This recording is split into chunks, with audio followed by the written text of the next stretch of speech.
Et si on parlait un petit peu de comment analyser l'échec.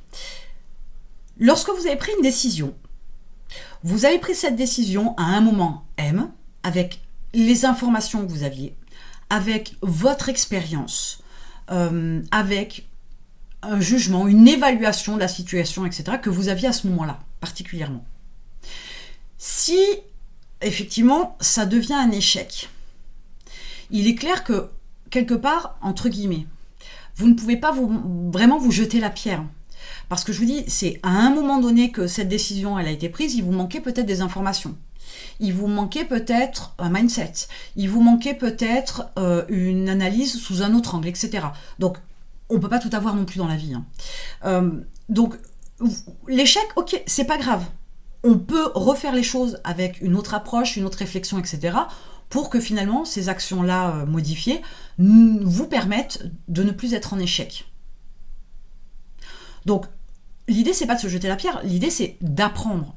Vous avez fait une recette de cuisine, vous vous êtes loupé, le gâteau, ça l'a pas fait, c'est pas grave, on recommence et on voit autrement comment on peut mélanger les ingrédients, les faire cuire, etc. Pour qu'au final, à force d'essayer, ça fonctionne. Mais ce qui ne doit pas vous tuer, c'est que même si vous vivez mal l'échec, ce que je conçois, il ne faut pas non plus que ça se transforme en regret. Vous ne pouvez pas regretter d'avoir fait ce choix alors que de toute façon peut-être que vous étiez au pied du mur parce que vous avez fait le choix avec les informations que vous aviez. Vous étiez moins avisé que vous ne l'êtes aujourd'hui. Donc vous pourriez refaire les choses autrement pour avoir un autre résultat, ne pas passer par la case regret. Vous pourriez essayer 10 000 fois, ça ne changerait rien. Ce qui est fait est fait. D'abord, on ne change pas le passé, mais surtout, ça ne peut pas être du regret. C'est juste que vous n'avez peut-être pas regardé les choses sous le bon angle, vous n'avez peut-être pas réfléchi correctement, vous n'avez peut-être pas pris en considération certaines choses, et accessoirement, quand même, c'est souvent le cas. Le truc, c'est que des fois, on prend des décisions, et l'approche qu'on a, la réflexion qu'on a, c'est avec un résultat immédiat. Sauf qu'une décision et des actions qu'on peut avoir ont des conséquences dans le temps. Et nous, ce qu'on voit, c'est juste, ok, ça c'est la bonne solution, ok, je vais prendre cette solution-là, voilà ce qui va arriver. Ok, et est-ce qu'il y aura des répercussions derrière ? Dans 2 jours, dans 5 jours, dans 2 mois, dans 10 ans ? Est-ce qu'il peut y avoir des répercussions par la suite ? Il faut y penser aussi. C'est ce qui vous permet de regarder les choses sous un autre angle.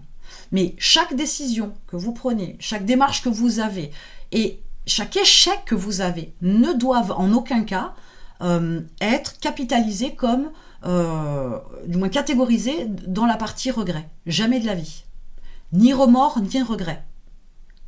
L'indécision pourrait être aussi ne rien faire, ça pourrait être aussi un regret par la suite. Mais c'est une décision que vous avez prise de ne rien faire. Mais ni regret, ni remords. Vous ne pouvez pas tout savoir, il faut rester humble. Ce qu'on sait, c'est qu'on ne sait pas tout et qu'on ne sait même rien.